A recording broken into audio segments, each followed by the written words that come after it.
हिंदू मान्यता के अनुसार भाद्रपद पूर्णिमा से लेकर सर्वपितृ अमावस्या तक के 16 दिन पूर्वजों को समर्पित होते हैं। यह वह शास्त्र सम्मत अवधि है जिसमें मृत्यु को प्राप्त हुए पूर्वजों की आत्मिक शांति के लिए दान पुण्य किए जाते हैं और उन्हें अन्न जल समर्पित किया जाता है। पूर्वजों का आशीर्वाद पाने के लिए और उनकी तृप्ति के लिए श्रद्धा के साथ जो तर्पण अनुष्ठान किया जाता है उसे ही श्राद्ध कहते हैं। पितृपक्ष पितरों को समर्पित होता है। इस दौरान पितरों की आत्मा की शांति के लिए श्राद्ध किया जाता है। पंचांग के अनुसार पितृपक्ष की शुरुआत भाद्रपद माह की पूर्णिमा तिथि से होती है और अश्विन माह के कृष्ण पक्ष की अमावस्या तिथि पर इसका समापन होता है। पितृपक्ष यानी श्राद्ध का हिंदू धर्म में विशेष महत्व होता है। पितृपक्ष के दौरान पूर्वजों को श्रद्धा पूर्वक याद करके उनका श्राद्ध कर्म किया जाता है। पितृपक्ष में पितरों को तर्पण देने और श्राद्ध कर्म करने से ही उनको मोक्ष की प्राप्ति होती है। इस दौरान न केवल पितरों की मुक्ति के लिए श्राद्ध किया जाता है बल्कि उनके प्रति सम्मान प्रकट करने के लिए भी किया जाता है। पुराणों के अनुसार पितृजन अपनी मृत्यु की तिथि के दिन अपना तर्पण ग्रहण करने पृथ्वी लोक आते हैं। इस अवधि में अपने पूर्वजों का श्राद्ध हिंदू पंचांग के अनुसार उनकी मृत्यु तिथि पर कर सकते हैं। अगर अपने पूर्वजों की मृत्यु तिथि याद नहीं है तो सर्वपितृ अमावस्या के दिन उनका श्राद्ध करें।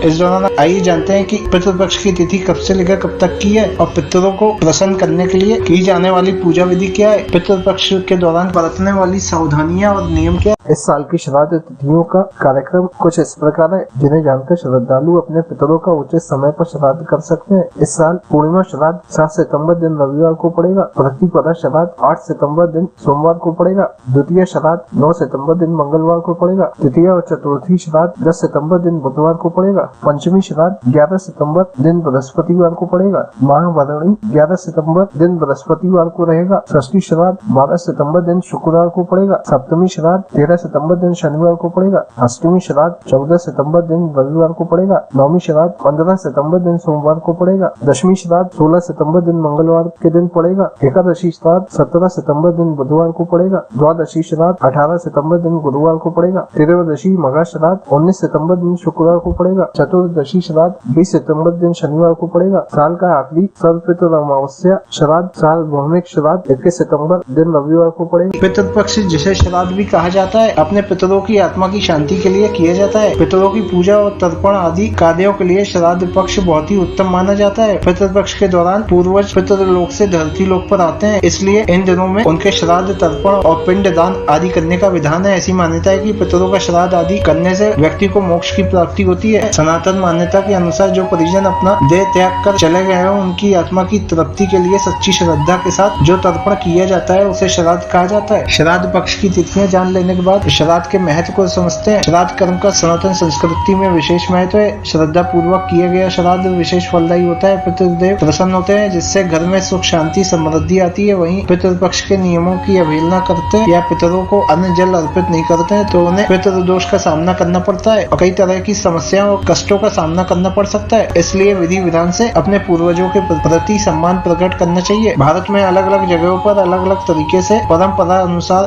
पितृ पूजा होता है। पितृपक्ष की पूजा विधि अनुसार आप 3 पीढ़ी तक के पूर्वजों का श्राद्ध कर सकते हैं। सबसे पहले ब्रह्म मुहूर्त में उठकर स्नान करें और स्वच्छ वस्त्र धारण करें। श्वेत वस्त्र अति उत्तम माने गए हैं। अपने पूर्वजों की रुचि का स्वच्छता पूर्वक भोजन बनाएं, जैसे खीर, पूरी, हलवा और सब्जी इत्यादि। एक स्वच्छ जगह पर भोजन के 6 भाग करके जिसमें सभी व्यंजन शामिल हो। एक भाग गौ के लिए, दूसरा भाग कौवे के लिए, तीसरा भाग कुत्ते के लिए, चौथा भाग चींटियों के लिए, 5वां भाग सभी देवताओं के लिए और 6ठा भाग चांडाल का होता है। एक लोटे में जल रख लें और हाथ में कुशा और काले तिल लेकर अपने पूर्वजों का आह्वान करें। अब हाथ में जल लेकर भोजन के चारों ओर घुमा दें। कौवे का भाग कौवे को खिला दें, गौ का भाग गौ को खिला दें और कुत्ते का भाग कुत्ते को खिला दें। अगर इनमें से कोई भी उपलब्ध ना हो तो वह भाग गौ को दिया जा सकता है। बाकी बचे शेष भाग आप गाय को खिला दें। उसके बाद ब्राह्मणों को भोजन कराएं, उन्हें दक्षिणा दें और उनके पांव छूकर आशीर्वाद ले। ब्राह्मण न मिले तो किसी जरूरतमंद को भोजन दान करें और इसके बाद खुद भोजन ग्रहण करें। श्राद्ध पक्ष के नियम और सावधानियों के अनुसार पितृपक्ष में ऐसी मान्यता है कि मृत्यु के देवता यमराज श्राद्ध पक्ष में जीव को मुक्त कर देते हैं ताकि वे स्वजनों के यहाँ जाकर तर्पण ग्रहण कर सके। किसी के परिजन चाहे वे विवाहित हो या